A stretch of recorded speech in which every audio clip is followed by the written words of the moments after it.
This is J. Krishnamurti's 7th discussion with students in Malibu, California, 1969.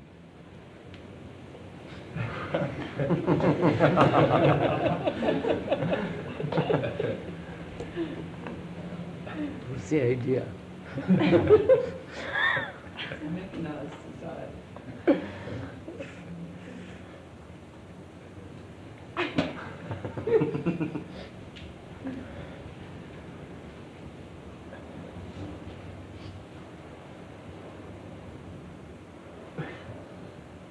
Shall we carry on where we left off?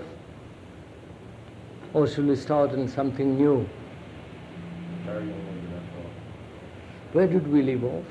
Left off by, I think, saying that the fundamental cause of all our problems, the root, was this process of recognition. Naming. That naming. Naming and terming. I'd appreciate if you spend a couple minutes going through all Is the that supply in is that what we ended up? Surely that we had something else connected with it, didn't we? the impression.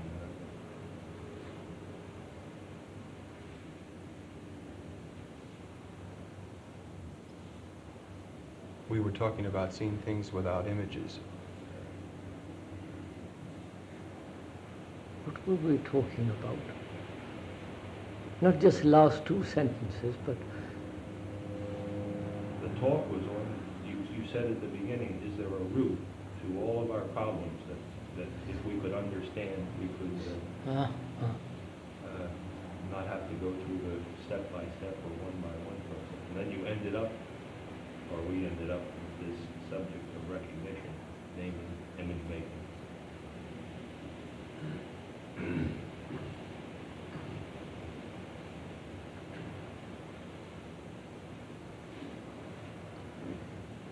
I'm afraid I don't quite remember what we talked about. Sorry.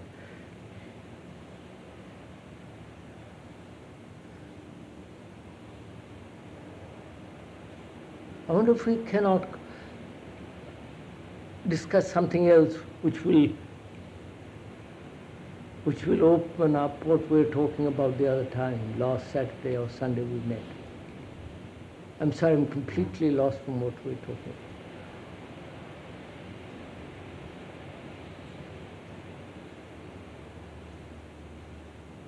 Weren't we talking about freedom?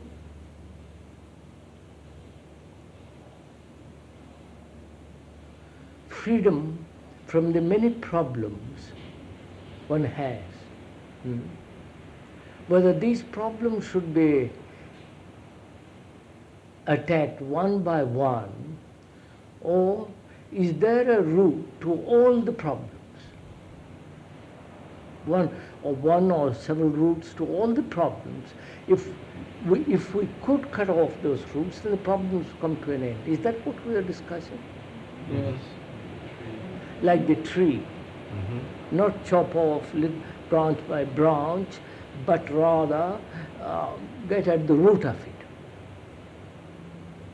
So you also made a point at the very end that if one could do this in a number of instances, that this would indeed attack the whole problem, and that it would not then come up again, even though it were an awareness, recognition after the fact of something arising, that if one dealt with it immediately, that this would somehow attack the root, would not therefore recur. Do you remember that?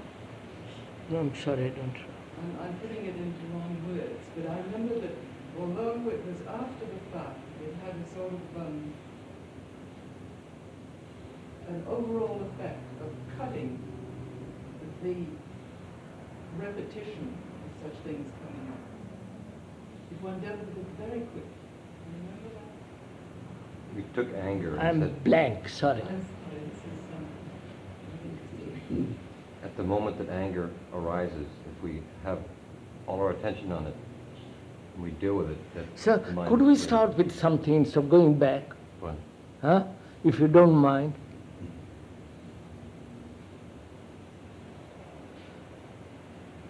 Perhaps if we took something else, we might connect it with what previously we have discussed. May we? Or shall we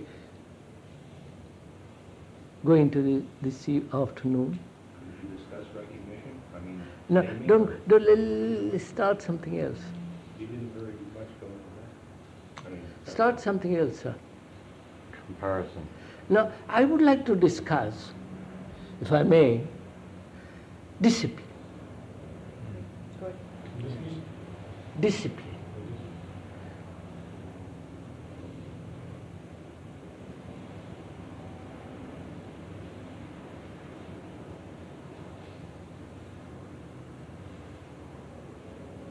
Discipline and freedom, shall we? Would that be any? I think we will relate to what we were talking the other week.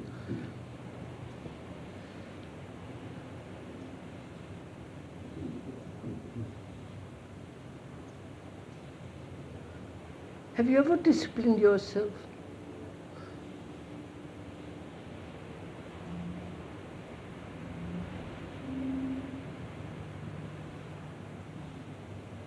Not sporadically, but regularly, consistently.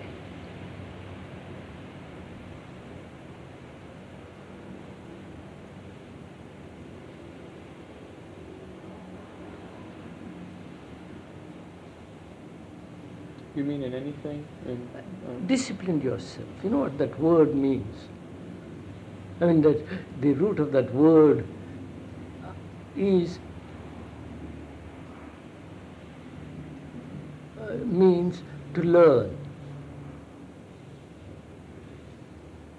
not what we have given it the meaning to learn. But to us, discipline means conformity, subjugation, control, suppression, adjusting ourselves to a norm.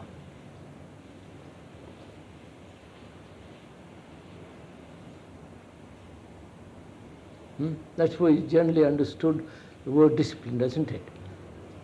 A drilling.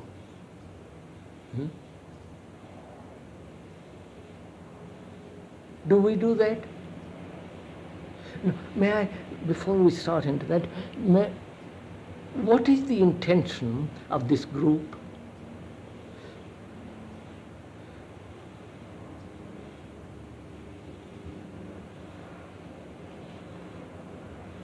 To learn, I think. No, what's your intention, sir? What is it you want? Or what is it you intend to gain or achieve or understand or come by in these Saturday and Sunday meetings? What is it you're after? Clarity, for one thing. No, be a little serious, not, I mean, just one thing, but what is it you're after?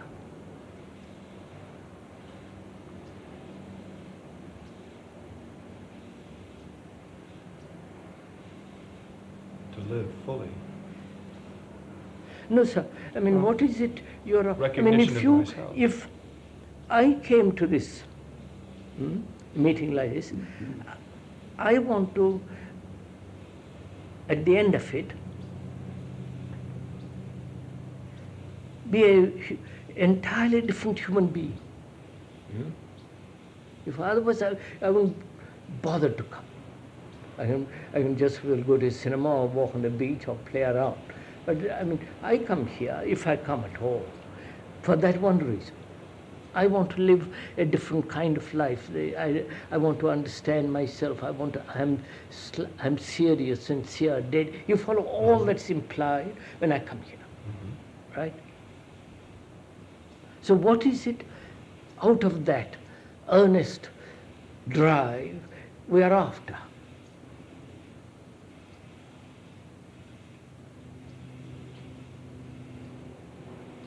And take this thing that we're going to discuss, discipline.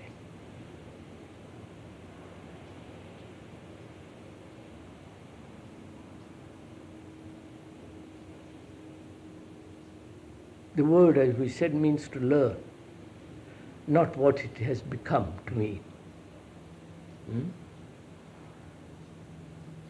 Now, I want to find out a way of living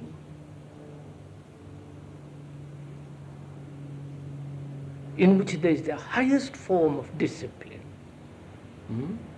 without conformity. If I conform, it becomes routine. It becomes mechanical, it becomes, in it there is constant strife, adjustment, respectability, all that's involved in it. Could we go into that? Yes. What do you say, sir? I don't know. Huh?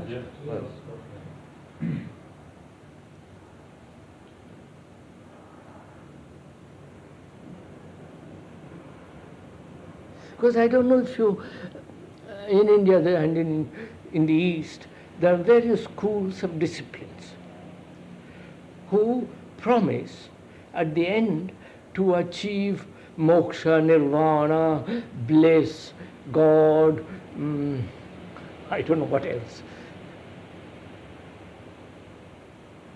And there are a whole group of people like the communists who say you must be highly disciplined to be free. You can never be free without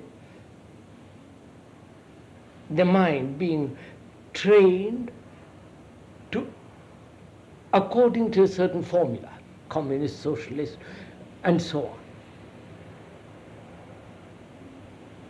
I don't know if you've... And the religious people follow discipline,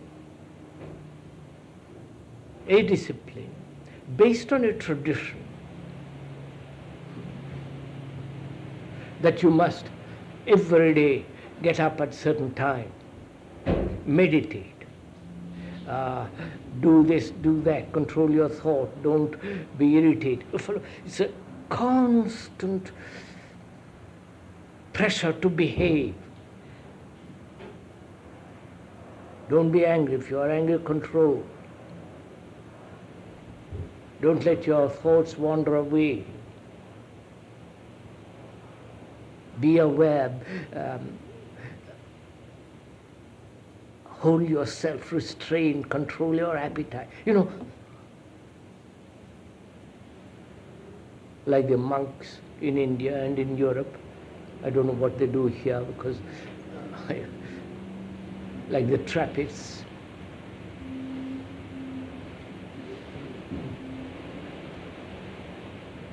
So is there a discipline which is not along those lines at all, in which there is no suppression,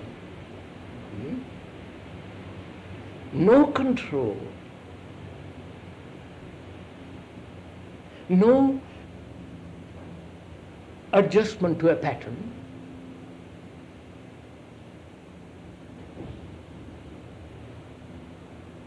conformity to a habit which one has formed last week, which we think is right, and I'm going to pursue that, which becomes again a habit and gradually becomes mechanical, traditional, and so on. Is there a discipline which is really free from effort?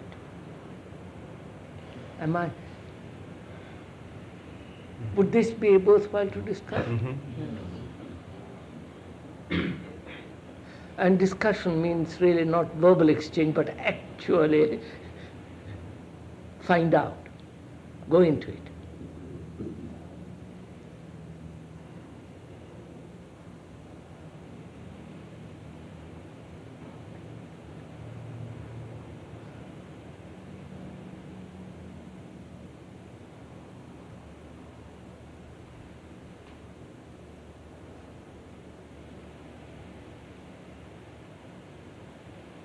Let's just start about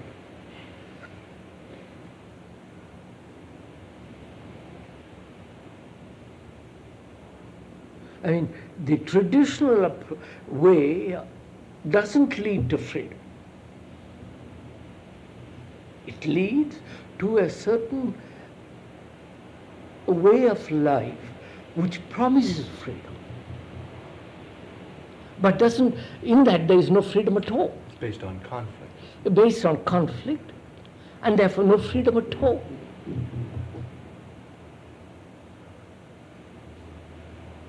And, but The matter of choice, isn't this immensely involved in this? Do we mean discipline which is, can still be called discipline and yet not be imposed in any way? Would you still call that a discipline? no, you see, for me, the mind that chooses is a confused mind. I won't choose between this and that. Sorry, I don't know how. So the discipline in a non-wrong sense would have no choice in it. Is that what you're saying? No, I'm trying to find out, is there a way of living? For me there is there a way of living in which there is no conformity, no control and subjugation and, forcing yourself to behave, or accept a certain tendency or temperament and functioning along that temperament and therefore bringing its own pattern? I don't know if you're... Would it be true to say, sir, that the kind of discipline you're talking about that imposes conformity, does that always involve a conscious act of will? Does one consciously say, I will do that, I must do that? Yes. Let's put it this way. Is there a discipline which is not brought about through the act of will? Let's put it that way, if you like. Because when there is an action of will, there is a contradiction. No? And therefore there is conflict. I want to do this, but I shouldn't. The shouldn't may be the tradition, or the I want to do that is my temperament, and so there is a conflict. So, is there a way of disciplining the discipline in which there is no conflict at all? I don't know if you're making myself clear. So that my mind is untouched by any conflict. Well, if we, not knowing that state of mind, pose that question, can we do anything but speculate? I know, I'm going to pose it, I'm going to find out a way of doing it. For Isn't one, it speculation? Look, I have lived a life in which certain kinds of disciplines have been exercised. I have said to myself, I must and I must not. Right? I have said this is right and I'm going to live that way. And there are things I do contrary to that and I have to fight it. I feel very angry and I have to control it. You follow? And so on and on and on. it has to be a discipline then, it seems. That No, I don't know what it has to be. I want to find out how to live a life in which there is no conflict and yet at the same time highly disciplined. Right? Is it pertinent to ask if there is also choice in this? In other words, if you're saying I want to live without conflict. Does conflict mean choice?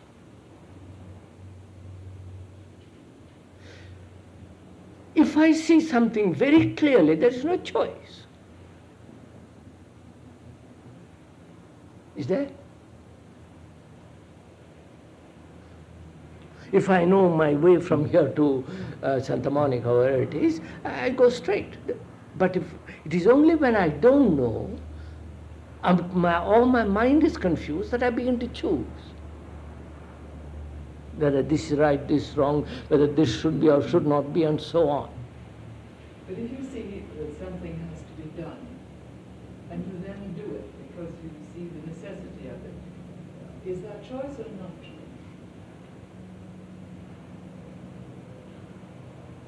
I don't know. Fine, let's discuss it. Don't I'm not.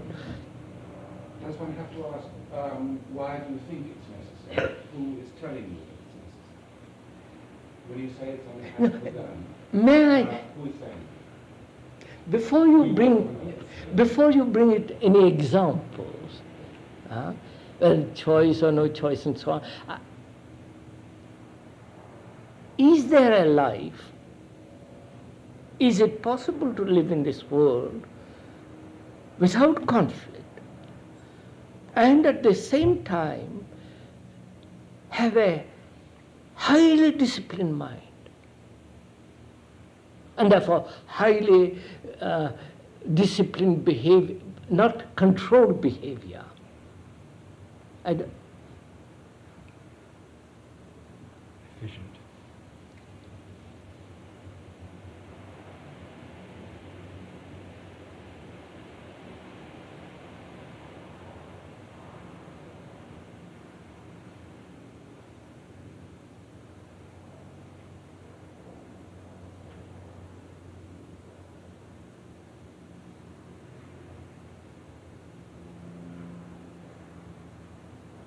It seems as though if we don't willfully discipline ourselves, we'll go astray.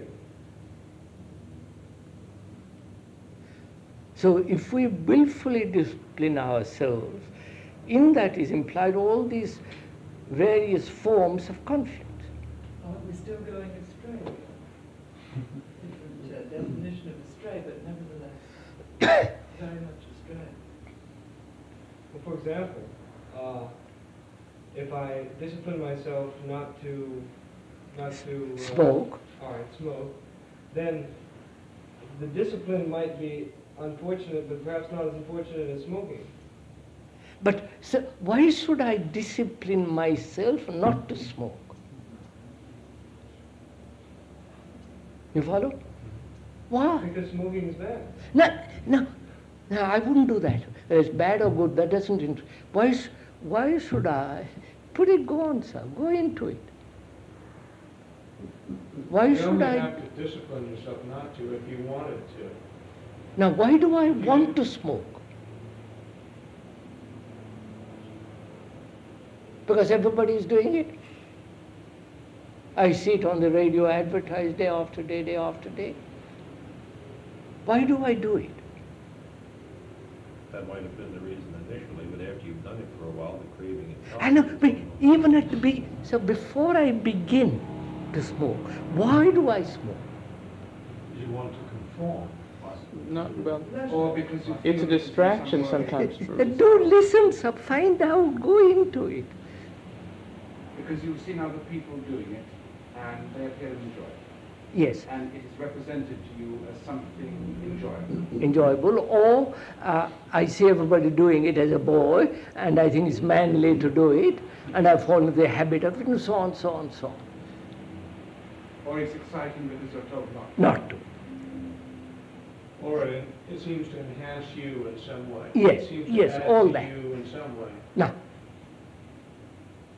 how am I to give it up? I'm taking, if you want to give it up, without conflict. Is to understand how bad it is for you. And then, no. To understand what it is. Go into it, sir. Very interesting, sir. Go into it. Let's look at it. I can say what happened to me. I used to smoke, and I wanted to stop. And I tried to discipline myself not to. And I couldn't make myself not do it. And then one day, I saw it. I saw that I was afraid to give up smoking. I saw that I thought I couldn't go through a day without doing it. And when I saw that, then it fell away. But it was seeing something about it. That is Seeing that it was a denial of almost of the self. It was a falling away of something that built up the self, almost. Discipline generally means resistance, doesn't it? Yes. Huh? As we've interpreted. As we interpret resistance to this. I want to do that, but I mustn't. Or I have done that, I want to break it. If it's conflict.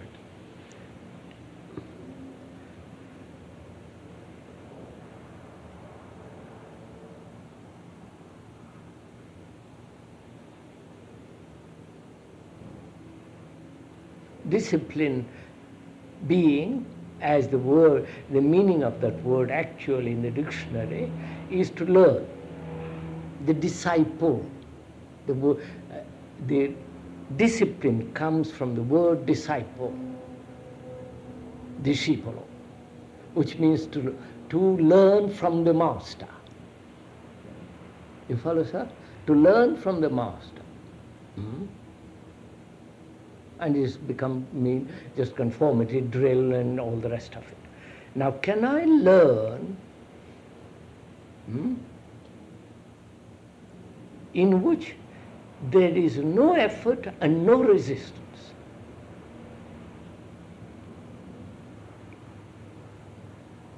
So that when I smoke or want to smoke, I learn about it. And in the very process of learning, the process of learning is discipline. And therefore there is no problem at all. I don't know. Yes.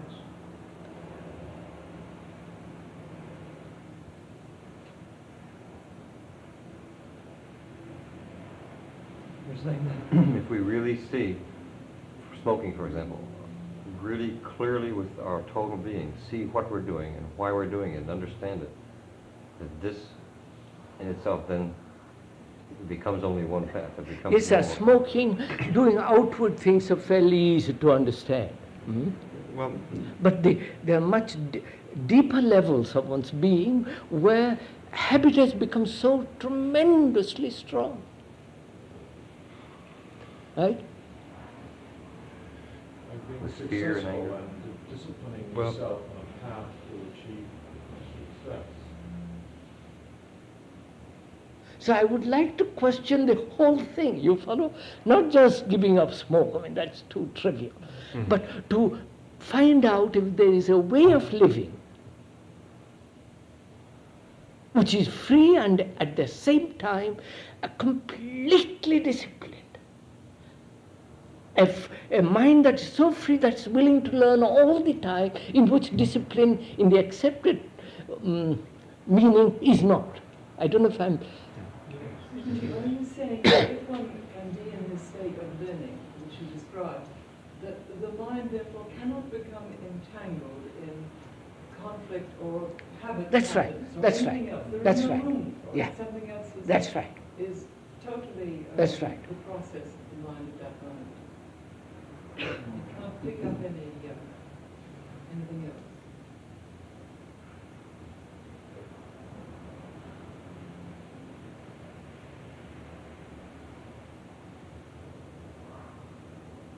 You see, there are so many problems involved in it, really. A boy at a school has to be disciplined, right? That's what the teachers say. Otherwise, Abe runs amok. So, I've been to a school of which I was responsible, where the principal said, do what you like. Come to class when you like, don't come when you like. So the boys were monkeys all over the tree. They never did a thing.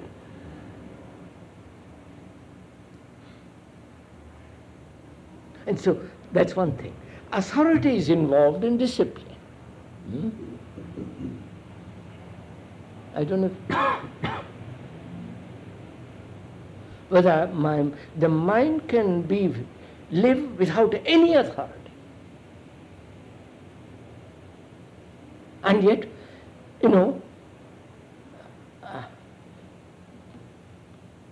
live in a world without any friction, polite, all the rest of the thing, without discipline. I don't know if I'm making myself clear.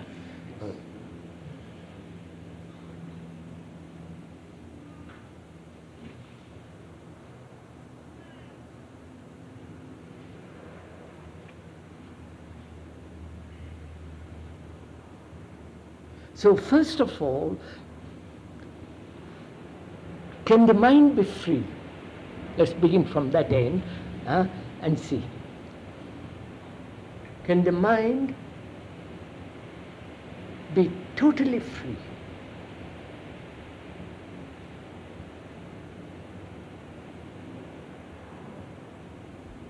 Freedom being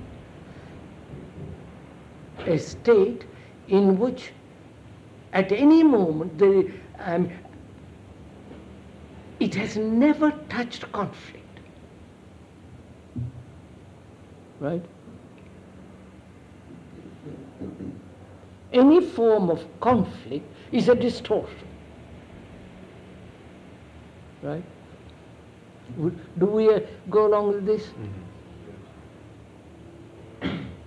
Any conflict is a waste of energy.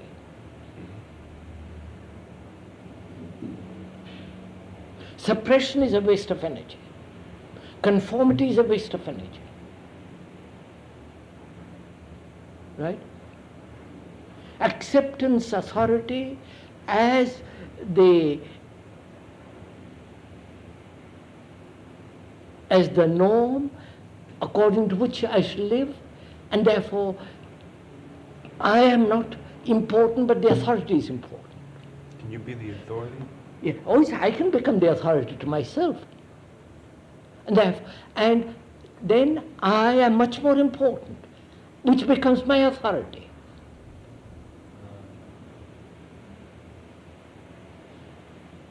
I don't know if you see all this. Therefore I ask myself, is it possible for the mind to be free so that it has no problem at any time? Because a mind that has a problem, whether at the conscious or at the deeper levels, is not a free mind. Because it's only the free mind that can be completely efficient.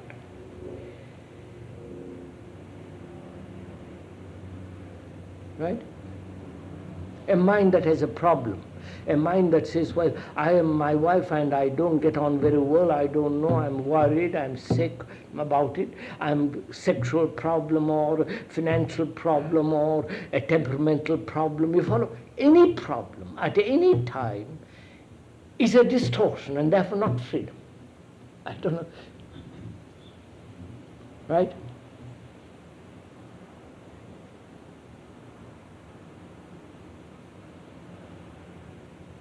I'm not saying this as an excuse, but that's the state in which I live, and it seems to me like that's where I have to deal with things, because I don't have the ability to have free mind at will, and so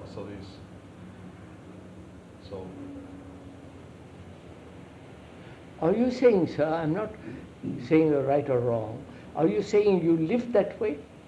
Yeah, very definitely. Huh? Yes, that's the state in which I live. Without conflict? Without a problem? No, with No, problem. with. Ah, pardon.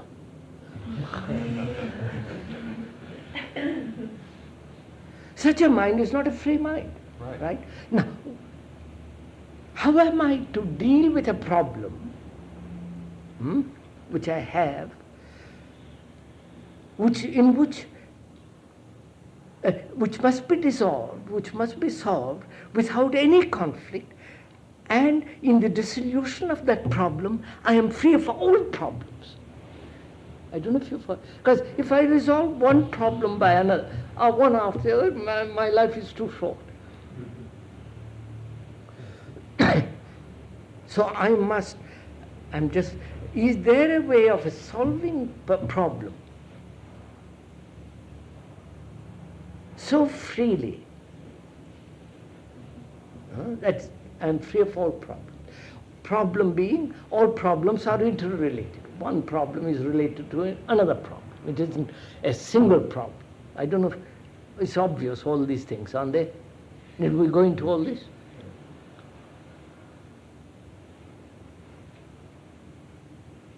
Anger, jealousy, hate, ambition are all interrelated. No? So if I can understand one issue, like what? Envy, and go into it thoroughly so that there is no envy at all, I've solved all the problems.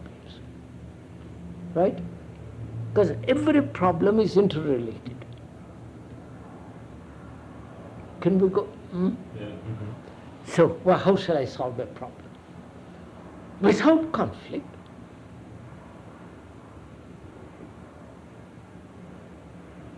And in the resolution of that problem, my mind is sharp, clear, active, full of energy, so that it doesn't breed more problems. Therefore it's free, right? Can we, I don't know if you're, am I too urgent about all this? We're not urgent enough. That's your affair.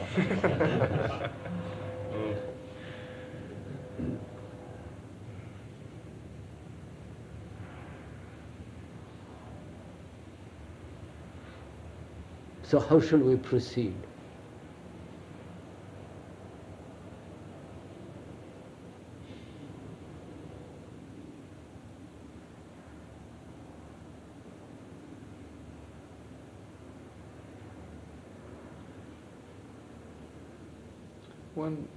It seems like I seem like I'm always approach the problem step by step. I can see it happening right now, and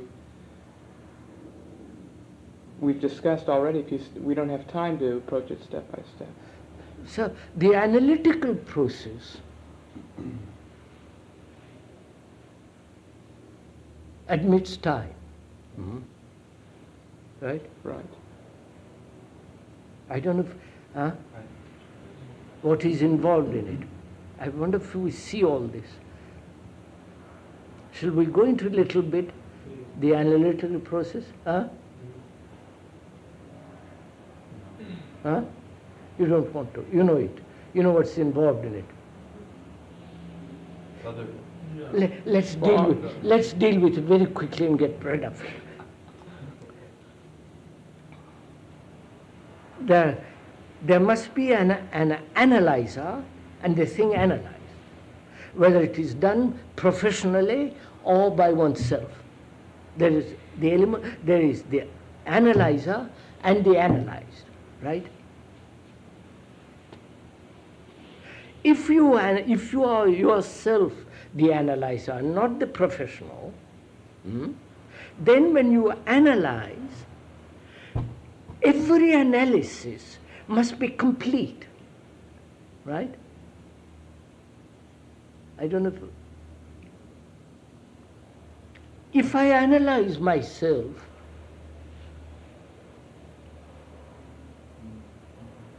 the analyzer in me, the censor, the judge, the observer, must be free of the thing observed.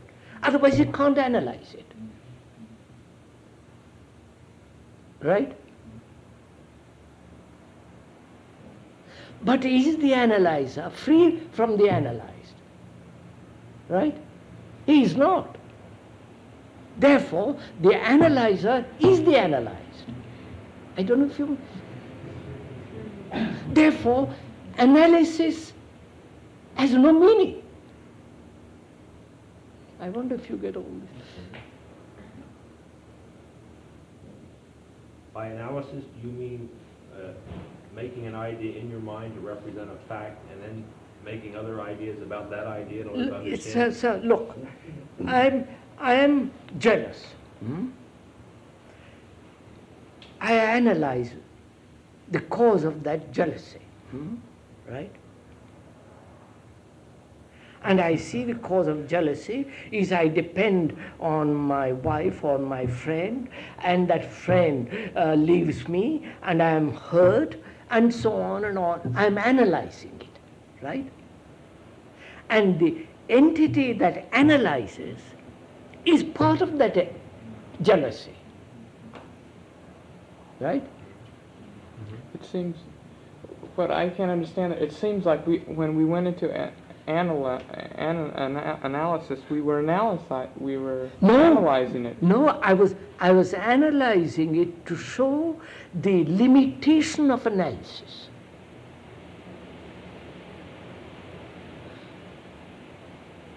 I mean, all the analysts throughout the world are concerned with this.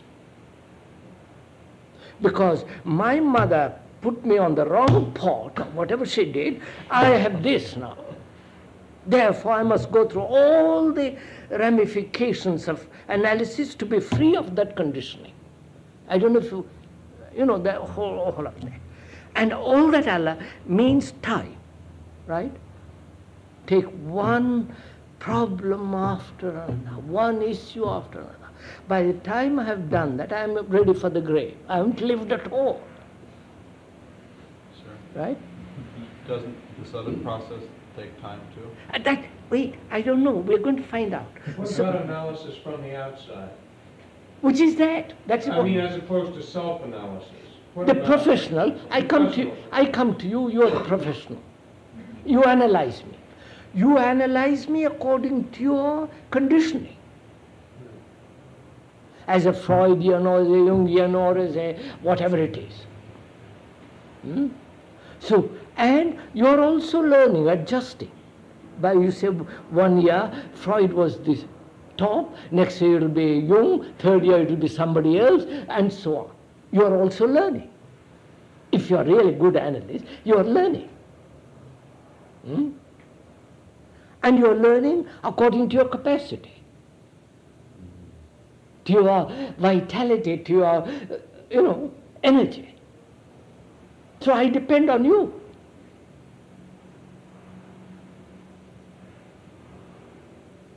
And I said, this is an absurd way of living. Whether I do it myself or it is done externally by a professional.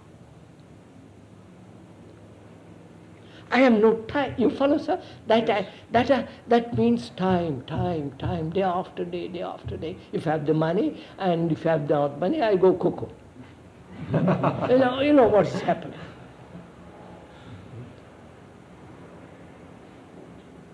So I say, by Jove, is there a way of doing all this differently? Right? In which the analysis doesn't take place at all. There is direct perception. I don't know if...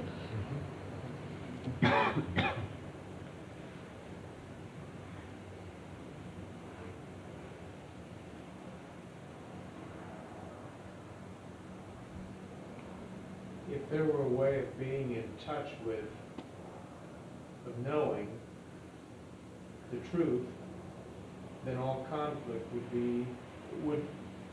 conflict would not exist if you, from moment to moment, could know the truth. That's right. So how am I to do it? Have a full heart. And no, don't reduce it to have a full heart. I haven't got it. I'm an empty-hearted, silly man. What am I to do? No, don't let's reduce to an idea.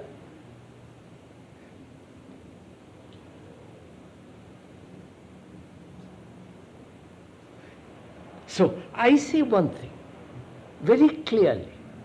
Analysis is not the way, right? I don't know if you see it. So I finished with it. That's out. which involves the analyzer and the analyzed, and the analyzer is the analyzed, is not separate, right? And when I do analyze, if I don't analyze very, very, very carefully, I come to a wrong conclusion. And that becomes the basis for my future analysis. I don't know if you're following all this. Which will still become much more absurd, and so on and on and on, right?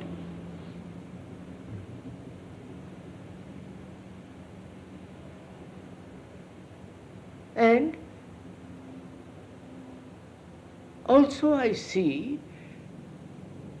when there is time, in the sense I'll take many, many, many or years to analyze myself. During that process, there are other factors also interfering with the thing being analyzed. Other stresses, other strains, other pressures, influences. So it becomes an enormous entanglement rather than freedom. I don't know if you, right? So for me, that is not the way. Though that is the accepted, normal tradition. So then if I reject that, then what shall I do?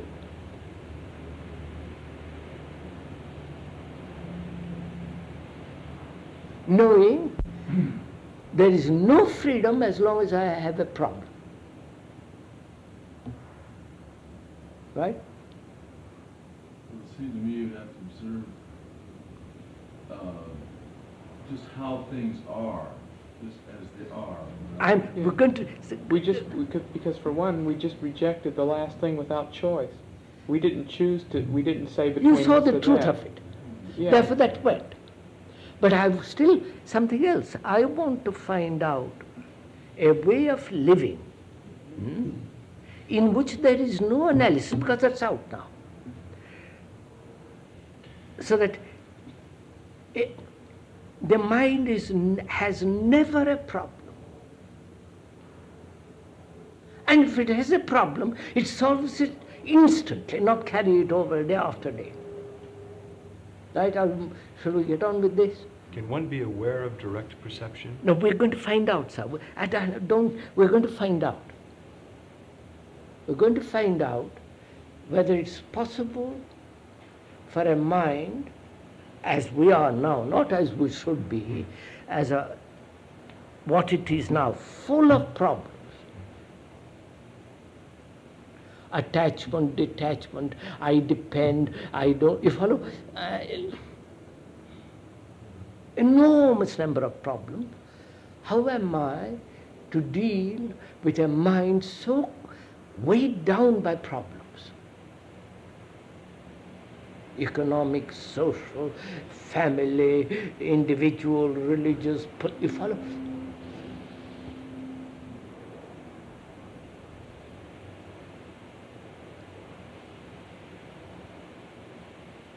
Is there a way of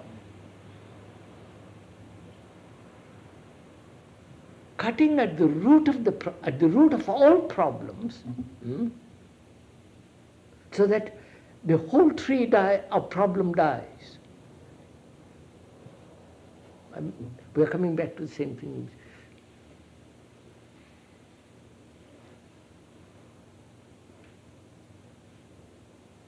All right, so look. Jealousy, envy, greed, acquisitiveness, dependence, they're all interrelated, right? I want to fulfill myself because I'm lonely. I'm all the isolated human being, and I want to commit myself to a particular action through which I shall fulfill. And so on and on and on. So I say to myself, is there a way of cutting at the root of all problems?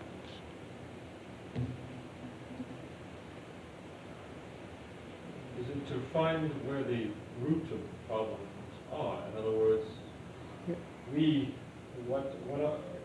where are these problems coming from? Are they coming All right, from sir. the outside? Are they coming from Take that up. You take it up. us? Let's go into it. Does it come from outside or from inside? Is violence the result of the society in which we live? Wait a lot of science, the anthropologists say it is. Don't, because I don't read, but I know several who say that is the society in which we live, or is it the inherited result of the animal in us? We follow the animal which is aggressive and all the rest of that, from which we have so aggression, violence. We are discussing that, aren't we? Right?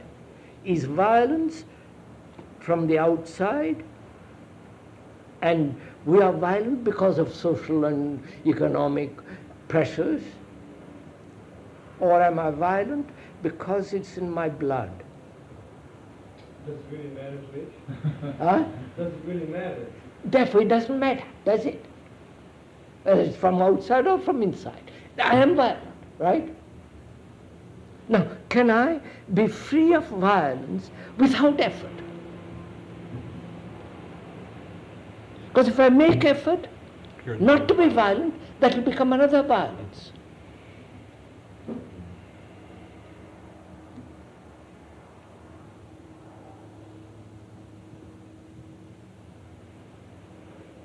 I know, for example, in India, professional non-violence people. Professional. They have talked about it for years and years with their leader, you know, all this.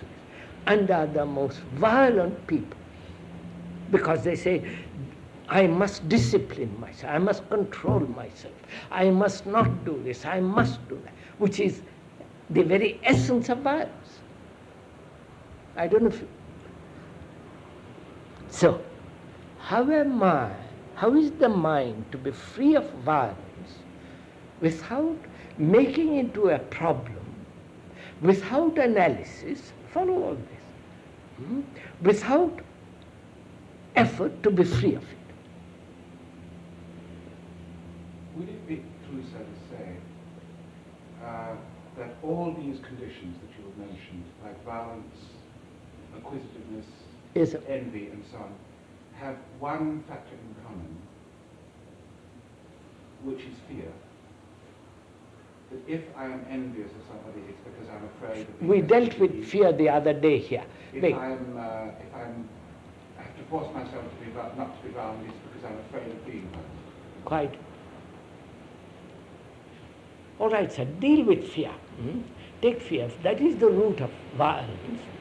And I think it is, we all agree more or less it is.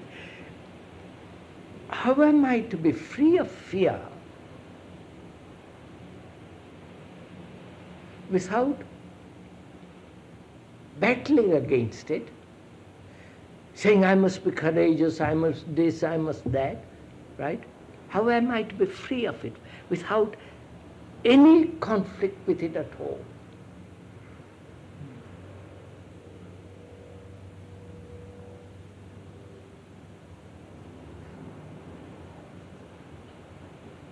You'd have to accept it. Huh? You would have to accept it. Yeah, when you say free, do you mean not bound to it, rather than I don't know what I mean by it. What do you mean by it? Well, it seems like here I am. I'm afraid, and fear produces violence. Okay. And fear produces envy, jealousy, the desire to become a great man because I'm a little man, and all the rest of it. Now, therefore, I say there is fear. What am I to do with it?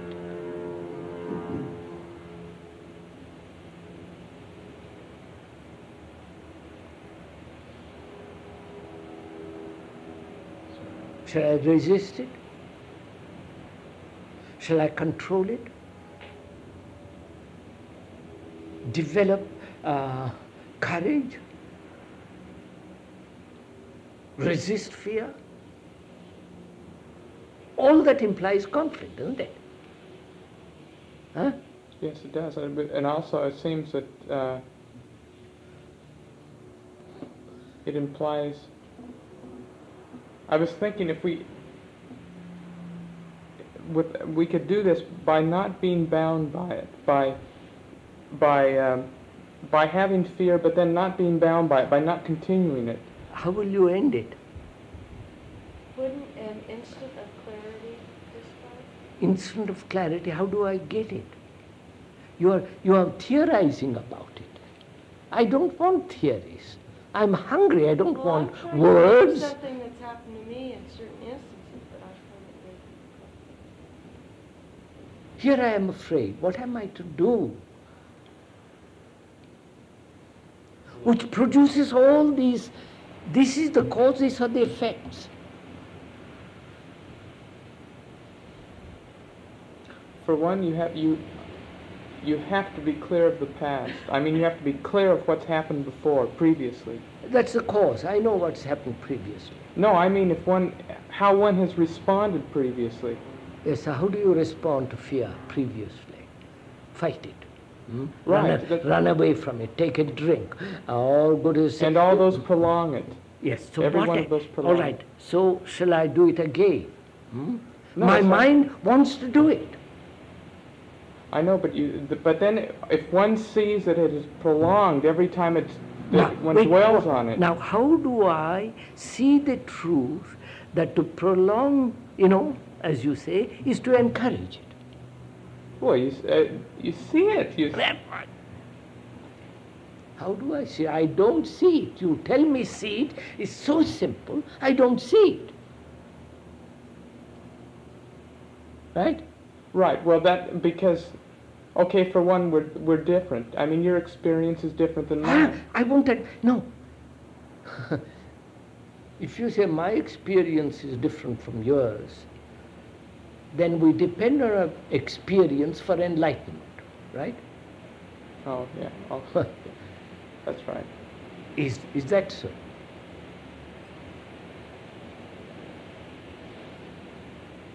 I depend on experience to show me the truth of the fact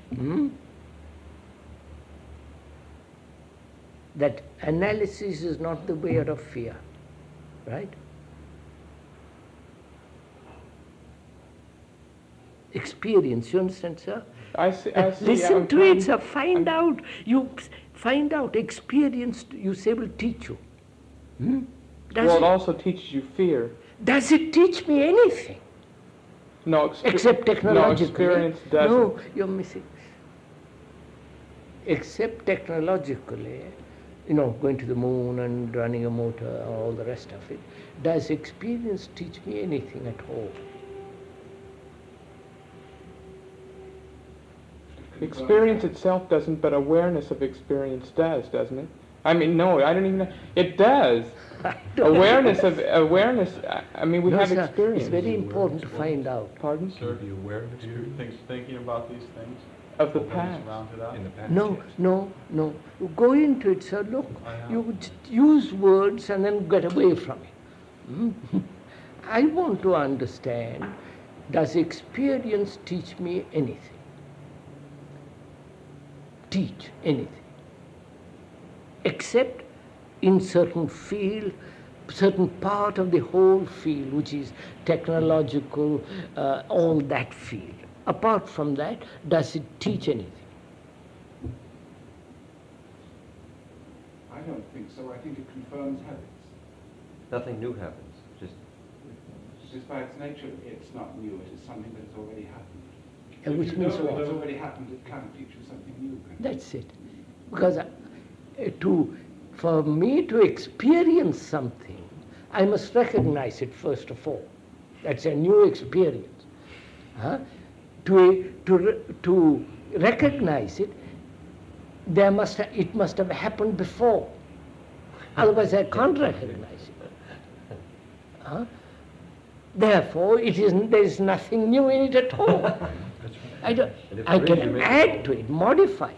But therefore, I say, by Jove, I think experience teaches me, but I find it doesn't. I don't know if you go into. So please, sir, stick to it. There is fear. And I want to be free from fear. Analytical process is not the way, right? The cause of fear and digging into it, taking time, struggling. I see that is a stupid way of doing it. I won't do it that way.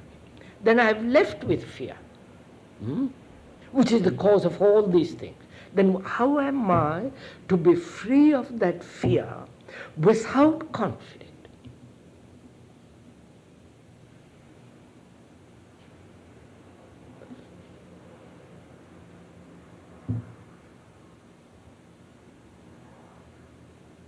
If you say, I must go through conflict, and after many conflicts I shall be free of it, I say that's not.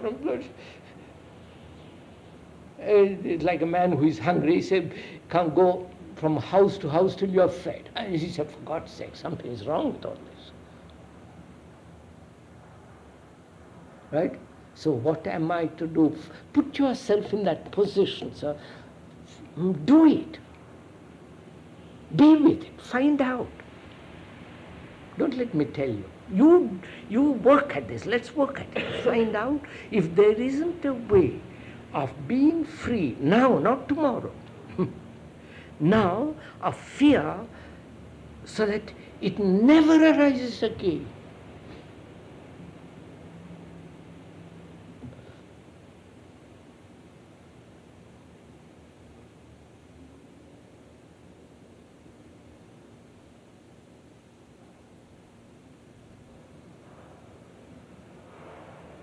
We went into it the other day by saying fear, which is self-protectiveness, which is the self-preservation, is not fear, right? We said that, didn't we? Huh?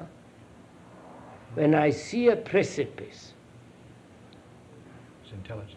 yes, when I see a precipice and not to jump into it, is self-preservation. Is that self-preservation intelligence or fear? Right? It is not fear. It is intelligence that tells me, don't be silly. That's a danger. And the intelligence tells me to do it, and not fear. Right? It's not fear that tells me, don't throw yourself under the bus.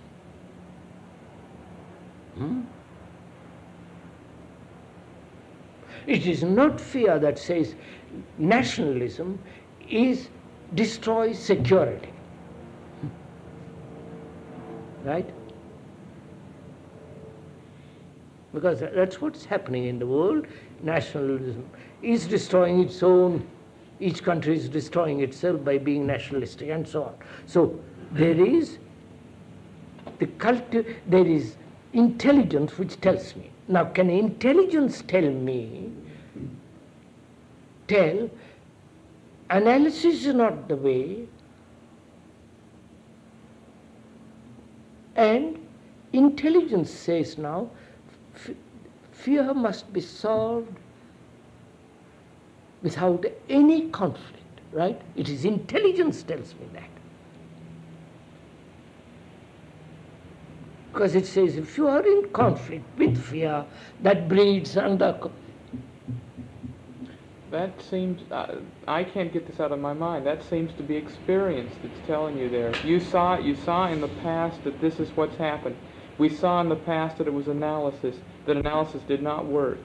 Our experience that we saw analysis did not work makes us free of it, doesn't it? So, we've had thousands of wars, but yet we are going on with wars. Right? Right. Experience hasn't taught any of us not to kill another under any circumstances. unless you are neurotic. That's a different thing.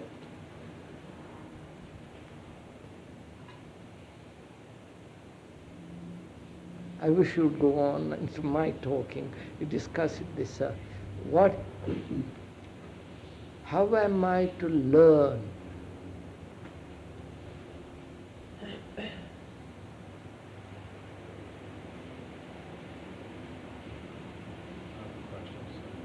Do you think that, in a sense, beating our brains out about it? No, I can beat my brain till doomsday. I shall be still beating it. Isn't that what Or you're asking if us I to say do to now? myself, I must put up with it and endure it, I've done that for centuries. Man has done that.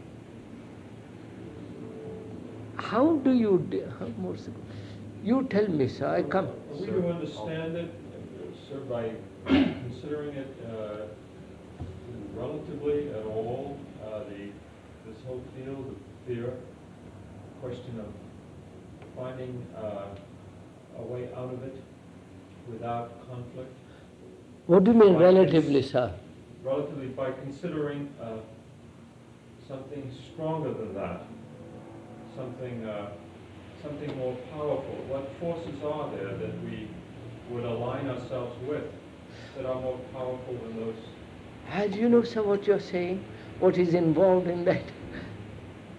No, I really don't understand.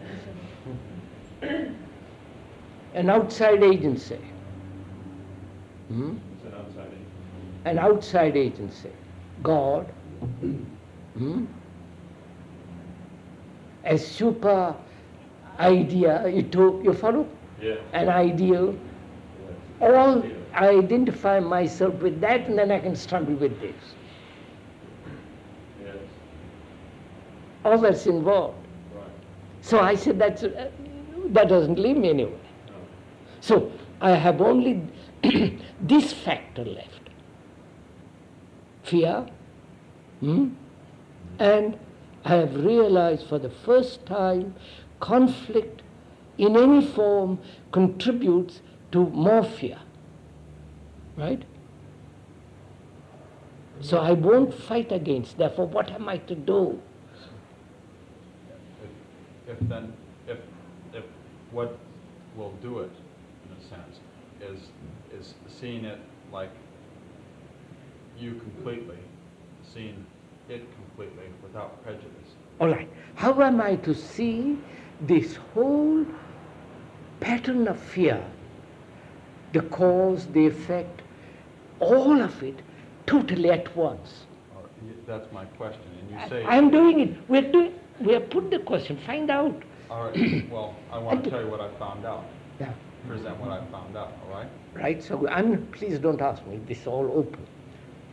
Go ahead, sir. Say what. All right. All right. There's no chairman. I've That's been, all. I've been sitting here. This is the 7th meeting. 7th meeting. These Right. meetings. As I say, beating my brains out over it and going into it, and I don't think that is it. No. But what else do I have if I can't think about it? Proceed. What do you do? Well, it seems to be like either you have it or you don't. I know. No. You mean sort of just by listening to the question without searching for an answer? Can I find out what you have to say about it? Yeah. Yes. Go on, sir. He's saying the same. Go on. Yeah. It seems to me like either you have it or you don't. You know what I mean? What do you mean by beating your brains against it? Well, I sit here and I try to see what you say in myself, and try to see it, and I go into it, like you say, as deeply as I can, even to the point where I'm not thinking anymore. It's more like pondering, where there aren't that many words in my thinking. But I don't see this. Sir, you are saying you don't think about it, you don't ponder about it because... No, I do ponder. Huh? I start thinking, then deeper No, because are you saying that because the other day when we discussed pleasure and pain and fear, we said thought sustains fear as it sustains pleasure. I'm saying that because that's what I do. You speak, and I sit here. That's what you have seen for yourself, haven't you? It's not what I've said. See the difference, huh? Oh, all right. Yes. Huh? You yourselves have seen the truth of that. That thought, huh? I mean, I've seen it as an idea. Then it's not yours. You don't say, no. That's a snake, that's an idea. It is a snake, and you keep away from it. I've seen it. The only way I can see it is through seeing it in myself. Yes. Do you see in yourself that thought sustains both fear and pleasure? Yes, I do. Huh? Yeah, so thought is the problem. Thought. But I'm not so sure. I just don't see that by thinking about it and just to see it on that. So that how way. will you see that thought breeds fear? We went into that. Yeah. Wait. Thought, thinking about tomorrow, I might lose my job, I might lose my wife, I might lose my money, I might die. And what might happen tomorrow, thinking about it, breeds fear. All right, yeah, okay. Wait, do you see it? Not verbally, is it affect you? It is, but just to the point where I say I can see it. Now, my question is, do you, and going further in that direction, I mean, I've looked at it and seen it going further in that direction. Do you think this would bring my thinking to the point of being with the free mind? No, if it would. So you're saying I can't come to that point through thinking? No. Is that right? Look, sir. Look. No, sir. We said pleasure. Listen to it again. We said there was an experience yesterday which gave me pleasure, which was pleasurable. Thinking about that pleasure, I wanted to repeat it tomorrow or today. So thought encourages, nourishes, and sustains that pleasure which happened yesterday. Right. Wait. Thought. Thought has done it. Right? Fear is encouraged, sustained, nourished by thought also. Right? Yes. So I see the truth that thought breeds pleasure and pain. Right? All right. You see it, not I tell you and you say, well, I accept that as an idea. All Huh? right. Do you see it? Yes, I do. Then what is the next question? Well, all right, I come to a point in my... You haven't come to the point. In my self-exam, I come to a point in looking into myself where I see this. You've seen this. Then what's the next question? Well, this just seeing this doesn't do it. No, it doesn't, because what's the next? I go back and I'm driving my car and I see that I'm still in this world where all this exists. Yes. So your next question is, obviously, can thought stop, experience pleasure, finish it? No, that's not what Of course. Otherwise you are feeling... Yeah. You follow what I'm saying? I see... You're talking about when I experience, all right. I see something very... there's a pleasurable experience, right? Sex, having somebody tell you what a marvelous bird you are, and so on. It gives you great pleasure. You think about it, and therefore encourage it. Or when the person says what a marvelous person you are, face it, understand it, finish with it, so that you don't carry it over. That seems a little bit different than what we're talking about as... No, it's not different, sir, because that's what we do, isn't it? Carry it over. Yes.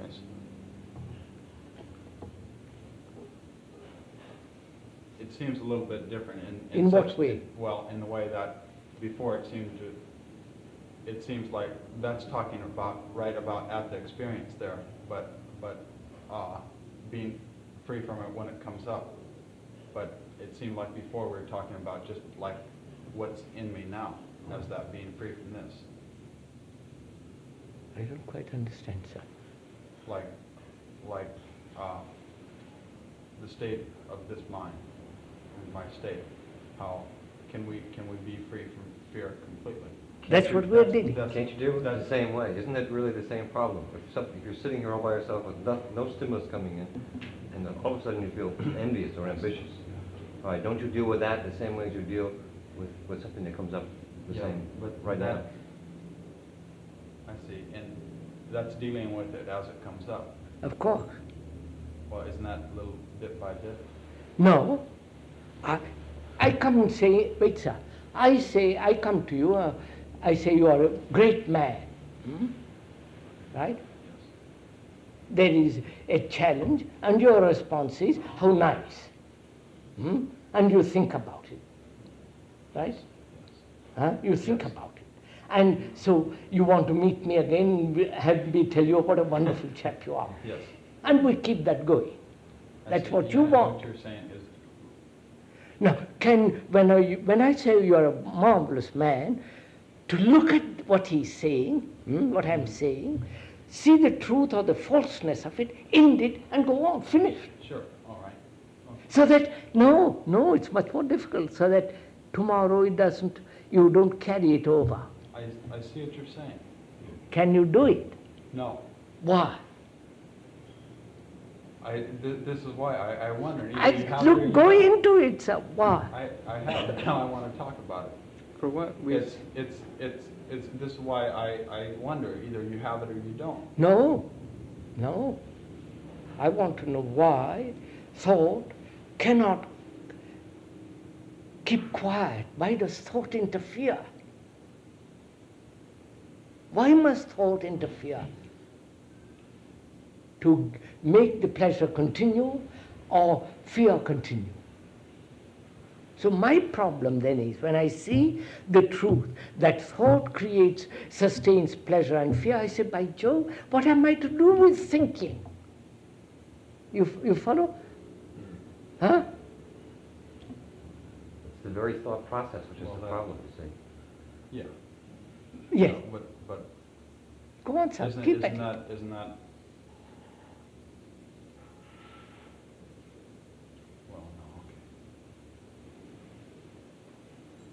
and then, so do I think about what am I to do with thinking? No. There is a fact. Thought has done this. Now, there is thought. Now I have to understand it quickly. You follow? Not go on and on.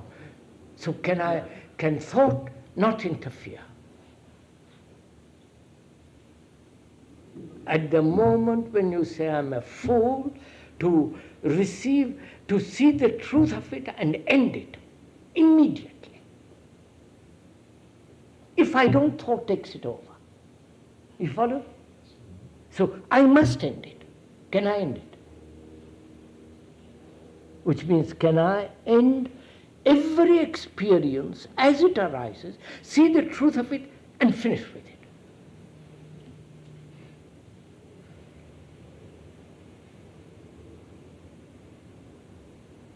In a situation like that, when say you're insulted and you react angrily or fearfully, when you go into it, you see that there's been a previous. I won't go into it. I won't go into it. You see, you are using an analytical phrase. But if I want to be, if I demand to be treated in a particular way, that's already posited in my mind. No, sir. And you treat me differently. Well, then this is where the anger and fear. Don't I have to understand the previous? No. Look, sir, put the question to yourself. Thought has done this, right? Does do it, yeah. It is a fact.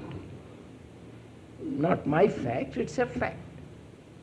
So so what am I to do with thought? How is it not to interfere? I can't dig into it. Because if I dig into it, who is the digger? Still thought. Right? know your, which is the analytical process, right? So I see the truth that thought interferes all the time in everything, right?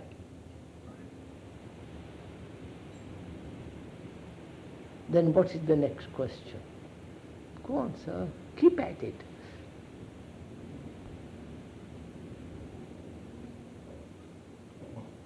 There's the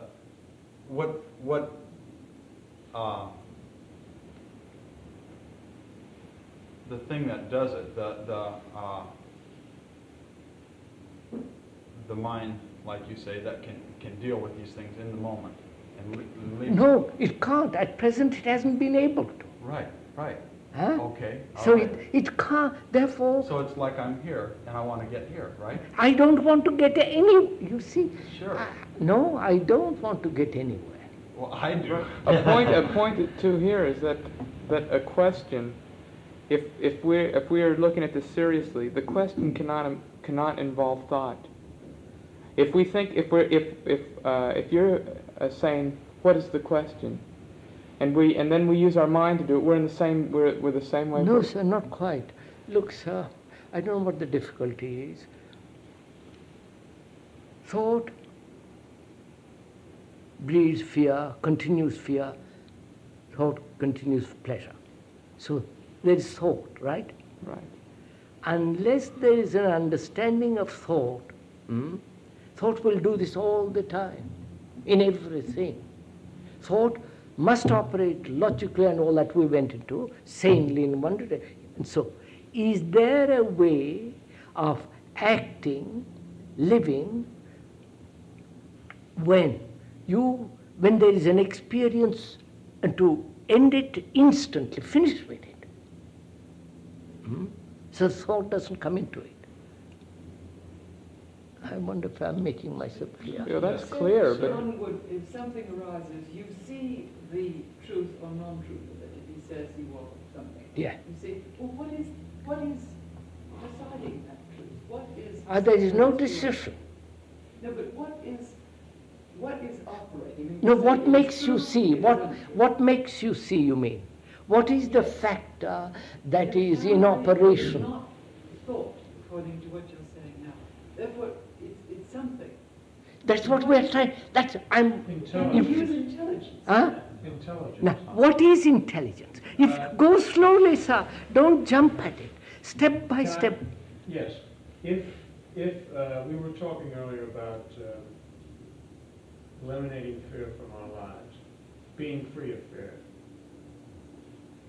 Now, if there were no conflict, then you'd be free of fear. If you can see the truth in each moment. Now, how do you see it? Well, just a minute. Now, if you see the truth of each moment, then you'd be free of conflict, free of fear. To see the truth of each moment, you must be free of prejudice, memory, the operation of mind. All right, all right.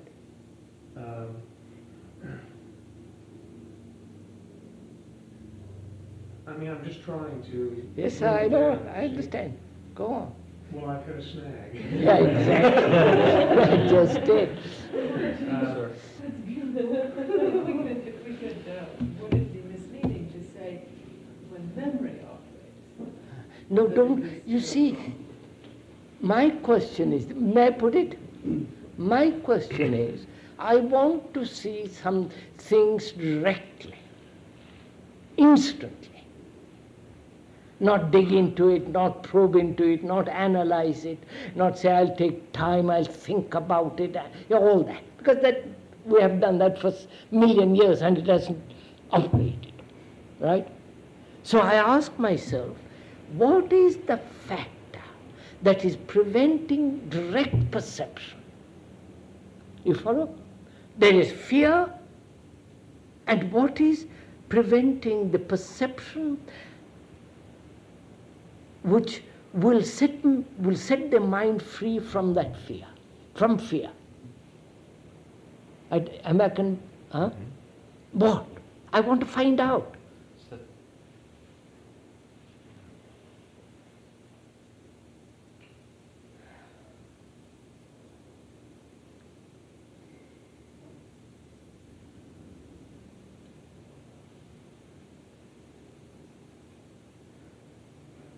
Can one be aware of direct perception? Can one be aware of direct perception? What do you mean by aware? Well, you can't think about it, can you? I mean, do you know that it's happening? If you're aware of it, that means you're separating yourself from direct experience. I wish you would do something. Look, sir, can you look at those trees, those flowers, or at me, or at another, without the screen of words? Which means without the screen of images. Which is direct perception. Wait, no, I don't say which is direct. Can you first look at me or your wife, husband, child, it doesn't matter what it is, without the screen of words, without prejudice, without conclusion, without the image? Can you? If it's fact, does it matter? Huh? I mean, if all the images are is fact, not experience, but just Yes. color. Look, I've insulted you. I've robbed you. Can you look at me without the memory that I have robbed you, that I have hit you? Try it, do it, find out.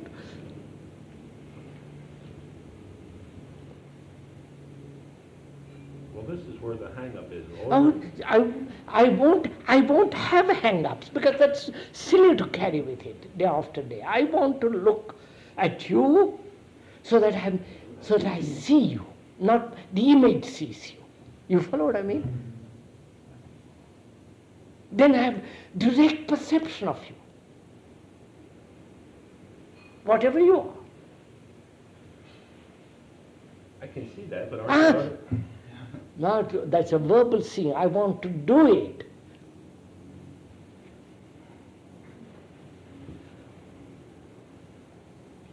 That's what I want too, sir. But Then do it, sir. So begin, as I told, begin. You don't do it. Begin to look at a flower without the word, without the botanical knowledge, without your appreciation of that flower and so on, so on. Just to look.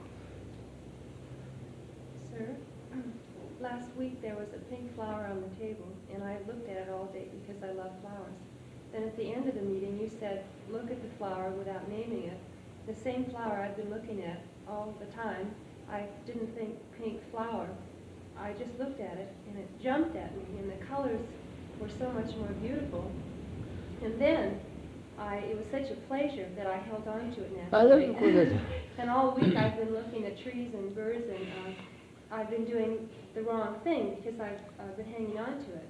But I have a sense of what you mean when you say... Not what I mean. Cut me out. I'm not the authority. I'm not interested. The truth is, when you say not to name it. No. No? Please, look. Here is a fact. Here's the fact. Fear. A mind that is fearful, or a mind that says, I must not be afraid. A mind in conflict is not a free mind, right? And my whole mind is burdened with conflict, right? Morning till night, during sleep, conflict. Now, can it end?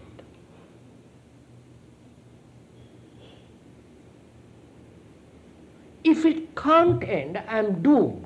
You understand? Not doomed to hell or all the absurdities. I'm finished. I live in conflict. It's stupid.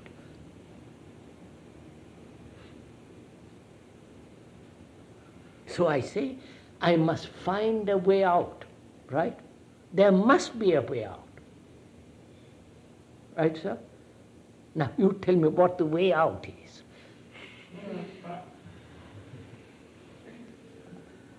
And that's why we are here, you follow? Otherwise, it's stupid to gather twice a week and not do, just carry on verbally. So I say there must be a way out. What is the way out?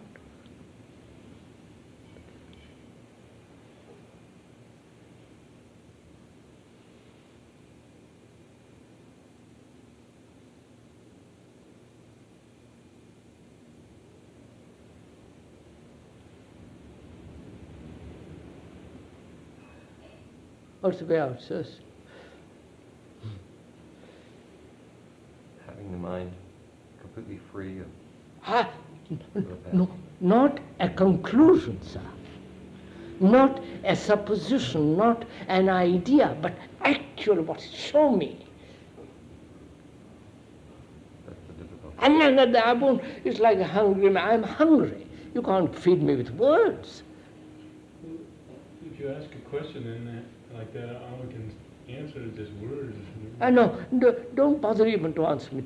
Show me. Tell me. Food is there. Go there.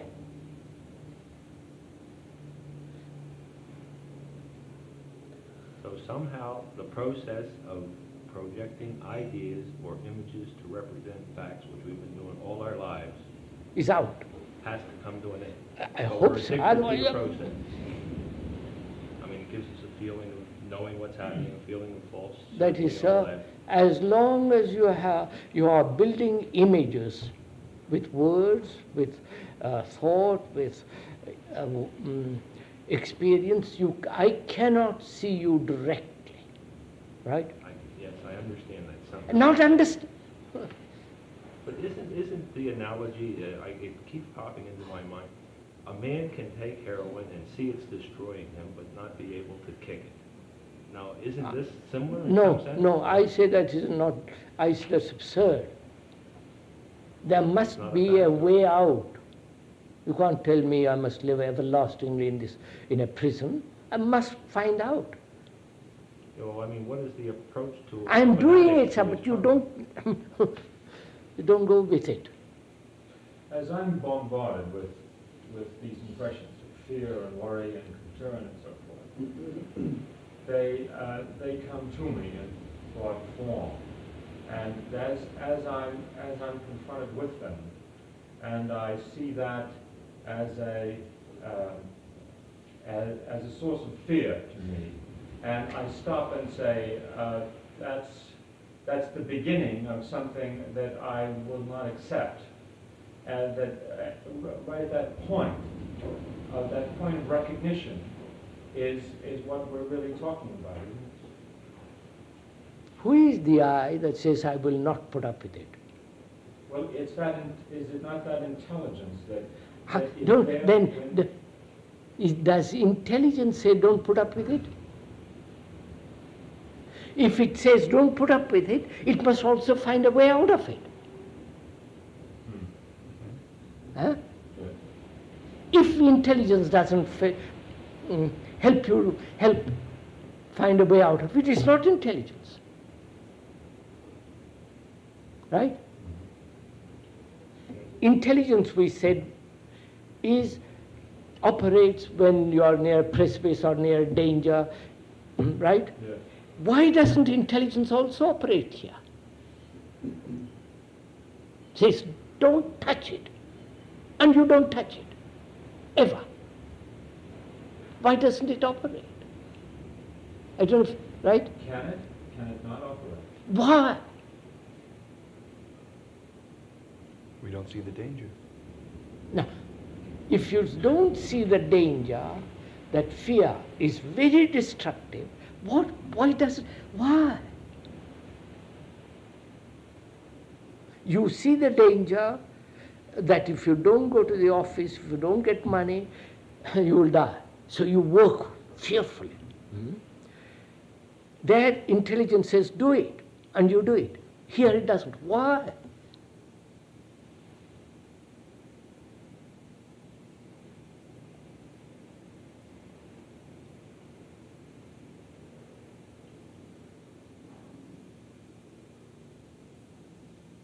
Now, may I go into a little bit? I'm doing all the talking.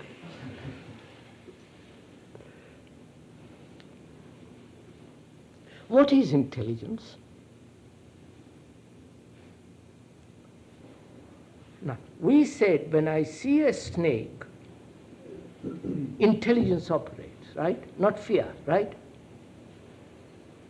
Their intelligence is the accumulated knowledge of generations. Right?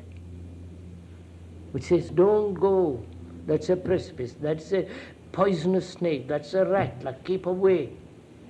Hmm? Now, is tradition intelligence?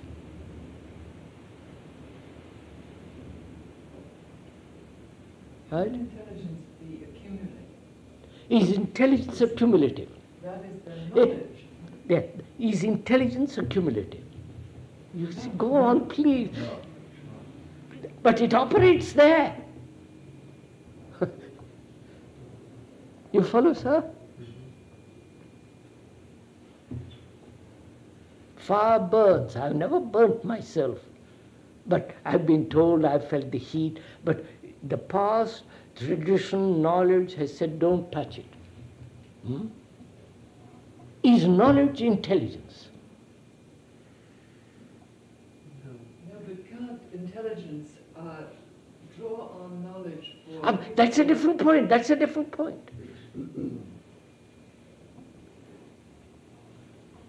Is knowledge intelligence? Intelligence may draw upon knowledge, not the other way around. So we say there is a traditional knowledge which warns me. Right? And we say that's not intelligence. Right? Are we agree? Go along with it? Then what am I? Then why is there fear? Is there an accumulative knowledge which says don't touch it? Apparently it doesn't, right? We go on and on and on and on.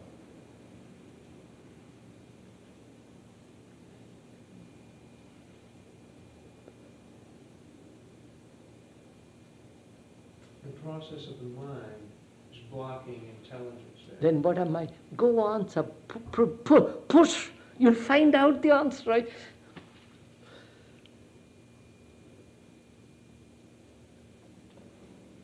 Look, sir, can I look at that flower silently, without thought?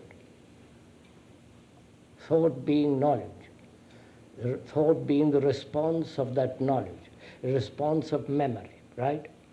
Can the mind look at that flower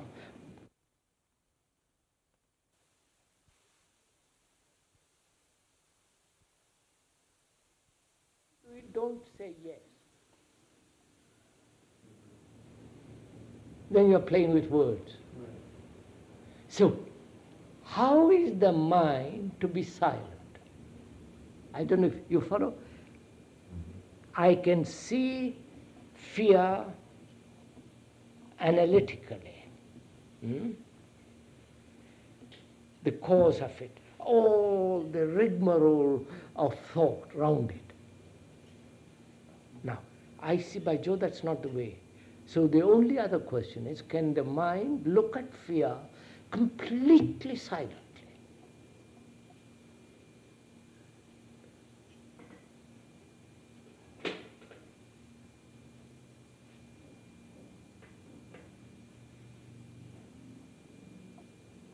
If you cannot, the fear will go on in different forms, right? Conflict, if all that will follow. The next question out of that is, can the mind be silent?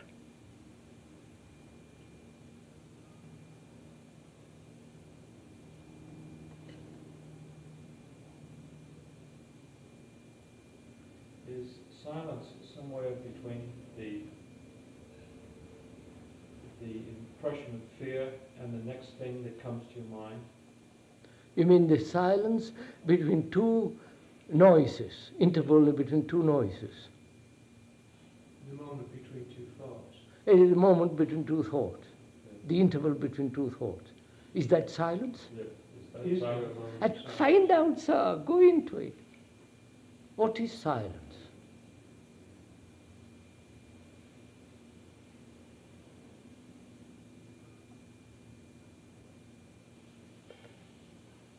Go on, sir. Silence is of the mind where there is no conflict. It's an emptiness that allows, like I notice you can be silent when there's a great deal of noise around, though your mind is, your eardrums are registering that they're responding to the noise, but it's something that doesn't resist. Look, you call me a fool. Hmm? Can I listen to those words completely silently, not indifferently, not callously, not with resistance, but silently? Hmm? Have you tried it?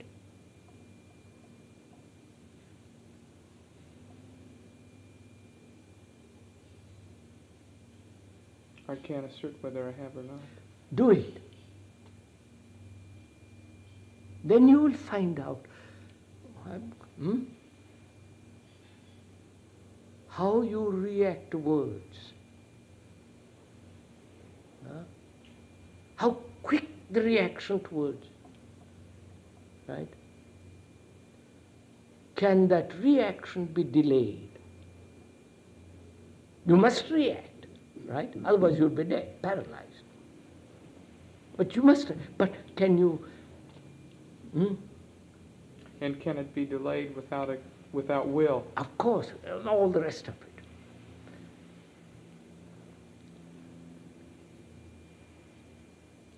Which is, look what happens. There is the old brain which reacts, which is trained to react to danger. Here also, it's trained to react to danger because you have an image about yourself. And when you are called a fool, that image is in danger. Right? The images, yes, I see, yes. So the old brain operates instantly. It reacts. It reacts. And you say, you are another, you are a fool, or whatever, you begin to quarrel. Now, can that old brain be silent, be quiet for a while? Quiet at the time when I call you a fool or flattery. Quiet, listen.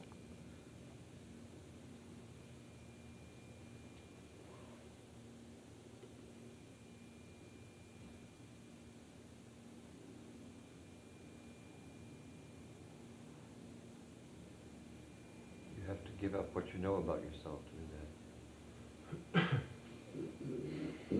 You have to give up what you know about yourself. Do you know about yourself a great deal? No.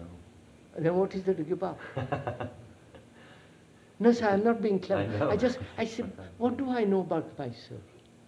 Listen, sir. I know, but you want to know something. You want to I want to know about myself. How I look. Yeah, and how I know. I want to know about myself. Otherwise, I have no basis for any thought, any reason, any existence, right? Mm-hmm. I live like a stupid man. Now, I want to know about myself. To know about myself, what is the basis of my knowledge? Previous knowledge? Of course. Memory. Memory. Huh? Do I know something living through the dead? No, just keep re-experiencing it. I'm living. I mean, the thing which I want to look at is a living thing. Changing, anxious, guilty, happy, joyous, struggling, fighting, you follow? It's a living thing. Right? When I say I must know myself, am I looking at that living thing with previous knowledge? Therefore, with the dead eyes, I look at a living thing. So can I look at the living thing with living eyes? I don't know. Right, sir? With eyes that are silent, watching. You have to say, I don't know. All right. Why don't you know? Why don't you, sorry, not you personally, sir. I mean, why? That's the only way to find out. That's right. In order to become receptive, you have to say you don't. If you know, then everything else just fits into I the mean, pattern if you're of an knowing. engineer, sir, if you merely operate from memory, then it's a dead stuff. And the same way, if I want to look at that tree, I have to come very close to it, doesn't it? Huh? Touch it, feel it, smell it. I see the colors, the intensity, the shape, be very close, intimate with it, mustn't I? And I can't be intimate, the mind can't be intimate with it if there is any kind of screen between me and the thing, right? Which means you have to say you know nothing about that tree. And not to say I see the truth, any image about that tree prevents direct perception. All you see is the images then. I only see my own image of that tree. When you say you must react, do you mean there must be a conditioned reaction, or there must be something? Yeah, I must react. If I said you're a fool, unless you're deaf, you would react. Conditioning will react. Yeah, your old brain react. Well, the silence you're talking about that must exist is in between that and the reaction to that reaction? That's right. Oh, I see.